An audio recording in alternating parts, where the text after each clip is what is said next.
Hello everyone, welcome back to my channel.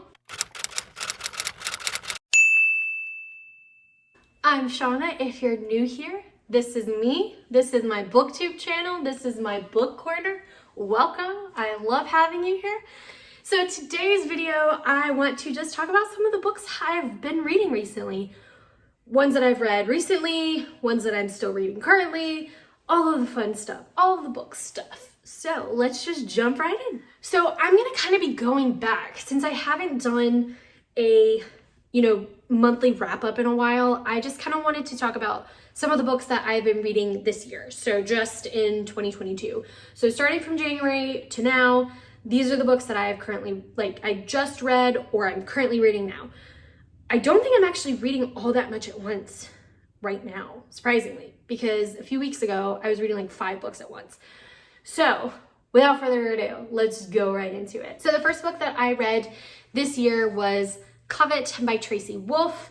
This is the 3rd book in the series for the Crave series.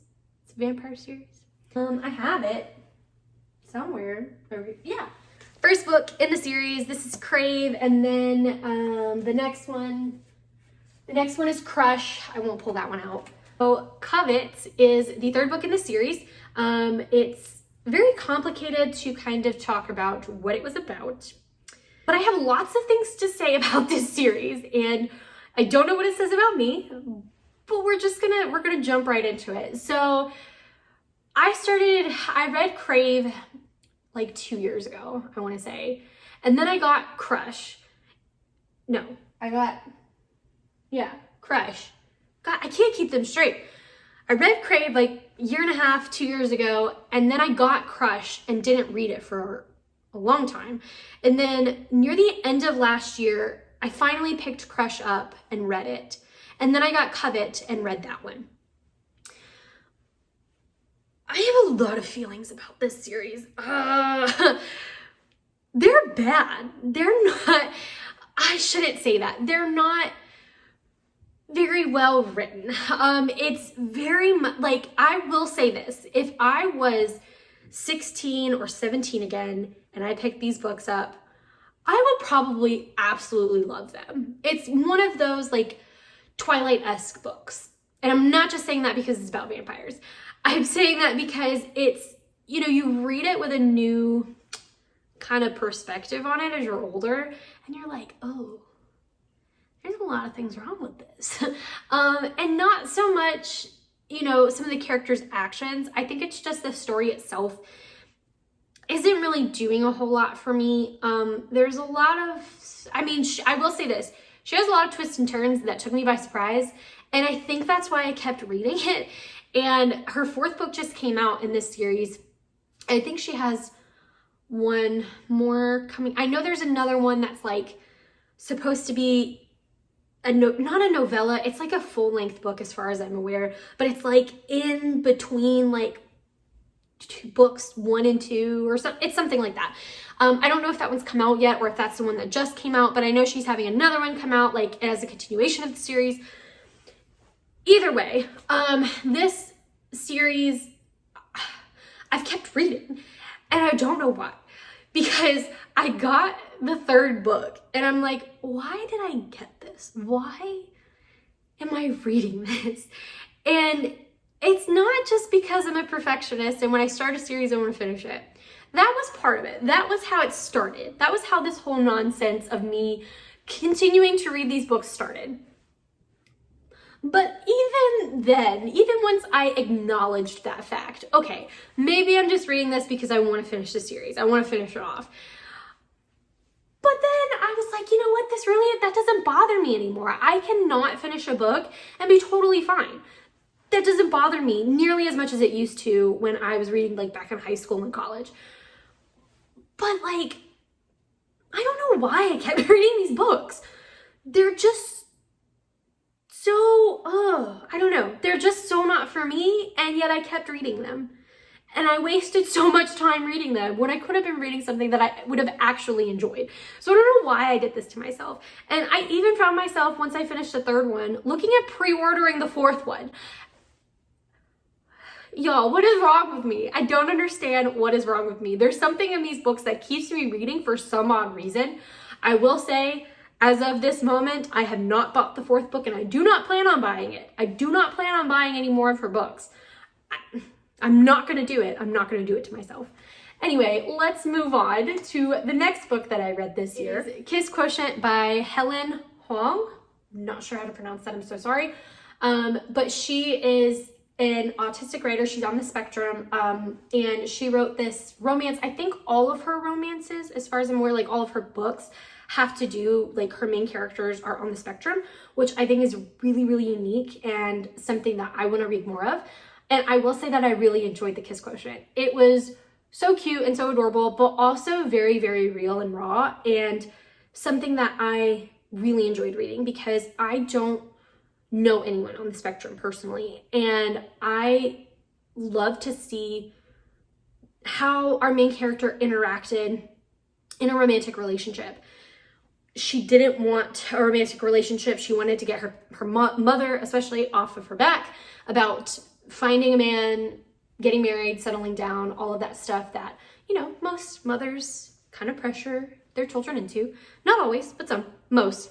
So she just kind of wanted to, but she also wanted to figure out what was wrong with her. She knew she was on the spectrum, but she wanted to know, like, how to be in a relationship with somebody, how to be intimate with someone and not feel like she was drowning, essentially. So she hires a male escort, and needless to say, they start at, like, she hires him to kind of help give her relationship lessons and teach her how to have sex, hold hands, kiss, be, like, you know, emotionally intimate with each other as well as physically. And in exchange, like, she pays him, all that kind of stuff. So, of course, they start to get to know each other more. She becomes better at their lessons. They kind of start forming actual feelings for each other. And it's a very cute romantic book. It's adorable. And like I said, it was a different perspective I had not seen yet and something I hadn't personally read yet. And I thought it was really good. I thought it was really interesting and I learned a lot. But it was something that I would have recommended and will recommend to other people. The next book I read, oh gosh, this is not the full title. I'm going to read this off my paper. Don't Sleep, There Are Snakes, and it's by Daniel Everett. So this is actually a nonfiction book. I've been more into nonfiction this year already, so I'm really enjoying myself. This one was actually recommended to me by a coworker.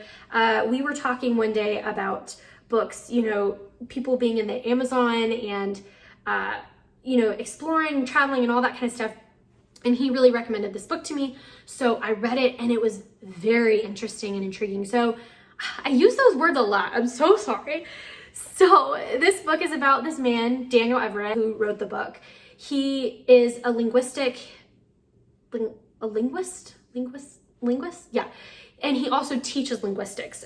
So he's very much into language, learning different languages. And way back in the day, I say way back in the day, it was like the 80s, he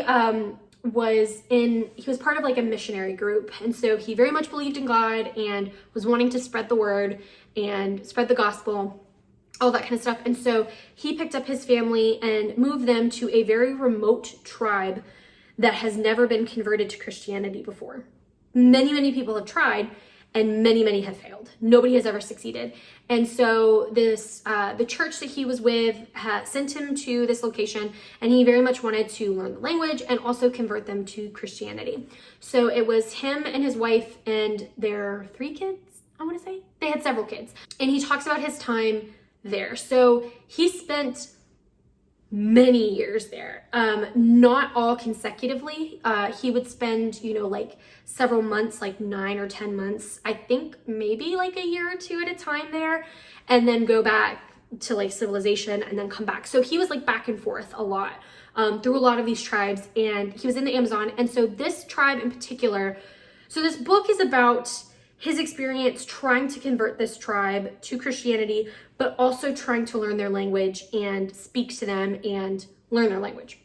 So this is also a language that is considered one of the most difficult languages to learn. And so this book at times was very, if you were a linguist or like linguistics, this book is very much for you, because he goes very much into the nitty-gritty of phrases, of words and sentence structure with this language in particular and how it differs from ours. But he also really goes into the culture of this tribe and how they live their lives.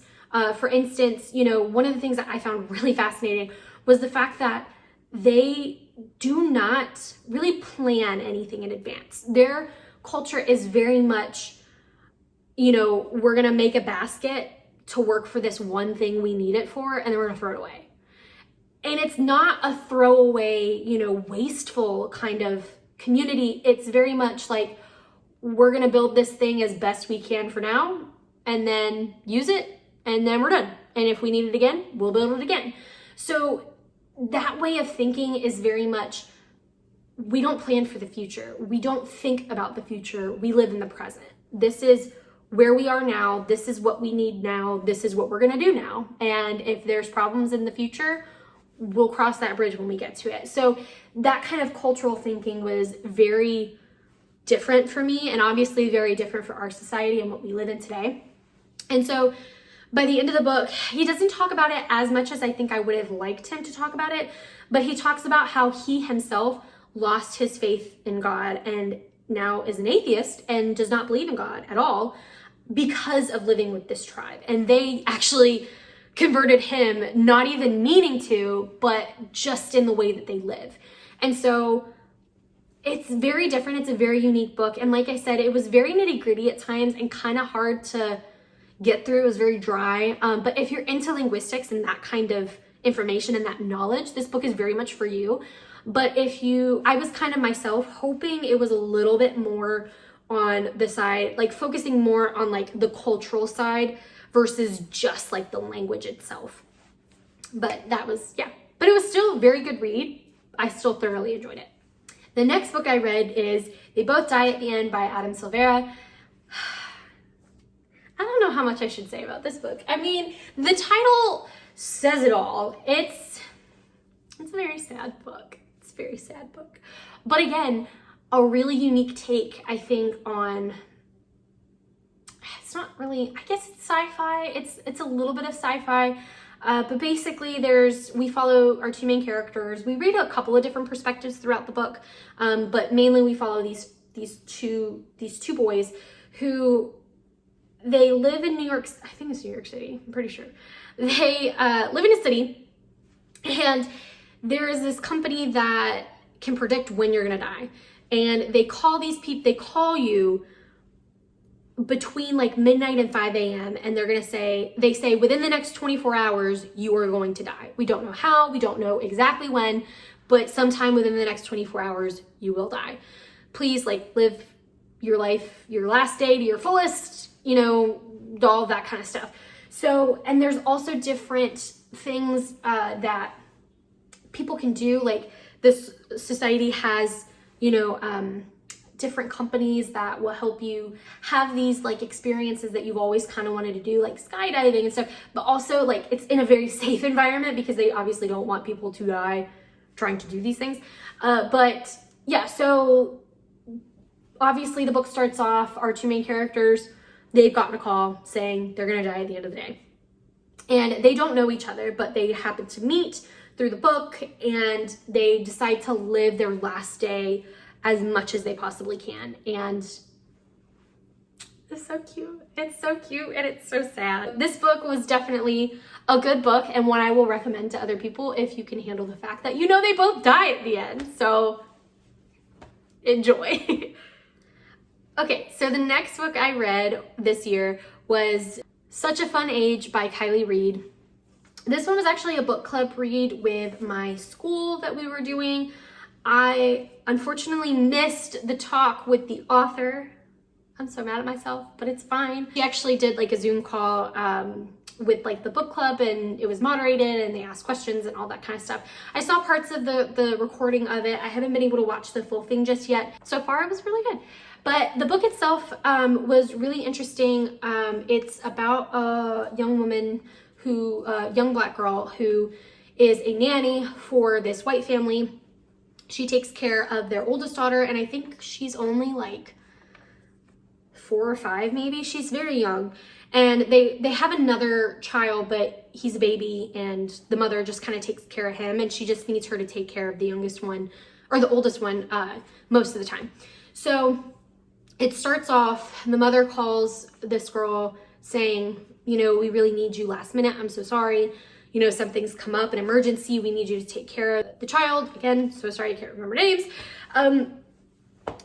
We need you to take care of our kid. Can you please come get her and just occupy her time for like an hour or 2 or whatever while we get this emergency figured out? She comes and picks her up and takes her to the grocery store because this girl loves to be at the grocery store and pick stuff out and make up stories and all these kinds of things. So they're having a good time in the grocery store, dancing, like playing music, having a good time. Like, this little girl loves her nanny and the nanny loves her. You can tell that right off the bat. And it's obviously in a very white and privileged, rich grocery store and neighborhood. So a white security guard comes and starts asking her questions. Whose child is this? Obviously, because she is Black and the child is white. He starts questioning her, you know, whose child is this? And she keeps trying to tell him, I'm her nanny, like I babysit her, and things kind of escalate and go from there. And so then through the rest of the book, we're following the perspective of the nanny and also the mother. And and I say nanny, but she wasn't even considered a nanny at the beginning. She even says that. She's like, I'm her babysitter. Anyways, so it's switching perspectives back and forth.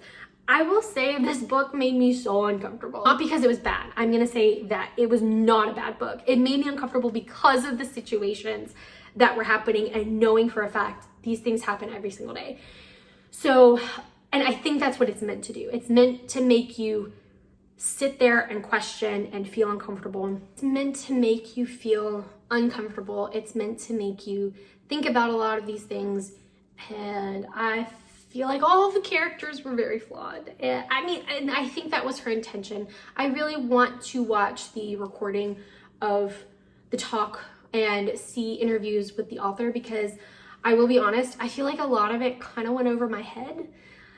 And I really want to understand this book, and I want to do the research on it and listen to what the author says about it, because it wasn't one of my favorite books so far, but it definitely wasn't bad. I really enjoyed this author's writing style, and again, I like that she was making you feel uncomfortable. From what I could tell, that was her intention, and I enjoy that. I enjoy when writers make you sit in that uncomfortability. It's something that I want to read more about, and I would love to hear other people's thoughts on this too and have a discussion about it. I really want to figure this book out. So the next book I read is called I'm Just Chelle by Nicci J. So this is actually one of Tony's cousins, and she has independently published this book herself, and she wanted me to read it. Well, it was Tony's mom knows her more well. I'm not explaining this right. Tony's mom had the book. She was like, you should read this. So I read it, and it is a romance book. Again, and it was by an indie author, and it was good. I did enjoy this book. I will say there were a lot of things I think that need work with her writing style and trying to figure things out. But I think overall, she wrote a really interesting story and took me by surprise a couple of times that I did not see coming. And I love it when authors do that, when I cannot see what is coming. You know, you think you know what's going to happen, and then they switcheroo on you. You don't even see a switch come in, and it happens. So I really did enjoy that with this book. So the next 2 books that I'm going to talk about I read are poetry collections, and they are Milk and Honey and The Sun and Her Flowers by Rupi Kaur. These were 2 really great poetry collections. I really enjoyed them. I loved them. I bookmarked several poems in them, written some of them down, read some of them to Tony. I loved them, and I love her poetry style. It's very easily digestible, but it also still makes you think, and it makes you sit there and be like, huh, she hit me in the gut with that one. There were a couple of poems that did that for me in both books. So those I really recommend. I really, really enjoy them. Okay, so I'll say the next 2 books that I read, again, these were not like back to back because I was reading like 5 or 6 books at a time the past couple of weeks. The next 2 books was The Red Queen and Glass Sword by Victoria Aveyard. I got both of these from my library, so that's why I don't have school copies. But these 2, girl, hey, do you want to be in this video? Is that why you're being a little menace? Is that why you're being a menace? Yeah, Show everybody how you can be a brat. Okay. Anyways, so I read The Red Queen and Glass Sword by Victoria Aveyard. These are YA fantasy books, and I have the 3rd book. I haven't started it yet. And I think there's 1 or 2 more. I know she has several that are out that are like, I can't even think of the word now. They're not prequels, they're like a side story. I don't know. My brain is not working right now. Anyways, the 2 that I read were good. I won't say that they were my favorites, but I will say the concept is so freaking cool because it is about these 2 different societies, and it's almost as if it's in a fantasy world, but it's almost as if it's set in our future, like way, way, way, way in the future, to us evolving. But essentially it is about 2 different classes. You have the people who have like the red bloods and then the silver bloods, and the silver bloods actually bleed silver, like the color silver, and they are royalty. They have magical abilities. They can do all kinds of things, but they are very much upper class, whereas the red bloods are lower class, poor, living in the slums kind of people. And this girl that we follow, our main character, she is a red blood, but she finds a way to get a job at the castle, and through all of these different things, she finds out she actually has magical abilities. So she is red and silver combined. She bleeds red though. And so that would be a disaster for like the royal family if word got out that this red blood has magical abilities. It would cause an uproar. So you follow her adventure through this, trying to pretend to be silver and being with the 2 princes and all that kind of stuff. So you're watching her kind of navigate court life and the war that's actually going on with the silvers. Yeah, like I said, read the first 2, have the 3rd one, haven't started it yet. I'm looking forward to it though. This is a series I do when I finish, and I have been enjoying them so far. But like I said, not my favorite fantasy series, but it's definitely one that I think the world itself keeps drawing me back in. Like I need to know. Hello everyone. So future Shauna here. It's taken me quite a while to edit this video, and I sincerely apologize for that. But I did want to jump in here and say that my camera was messing up at the time and I wasn't able to finish the clip. So I'm gonna end the video here. Thank you so much for watching. I do plan on filming more of a wrap up of basically everything I've read this year, because obviously I've read more since I finished filming this, but I still wanted to put this up so you could see what I've read so far, because I did put a lot of effort into filming that video, and I still wanted to share it with you all. But like I said, I got cut off and I planned on refilming the rest of it, and it just, timing did not work out. So I'm gonna end it here, like I said, but I hope that you join me for the next video. And thank you so much for watching. Hit that subscribe button if you haven't already, and hit the thumbs up button if you did like this video. Again, I sincerely apologize that it's coming late and that I wasn't able to finish it, but I promise I will cover all of the books that I've read this year in another video very soon. Thanks guys, bye.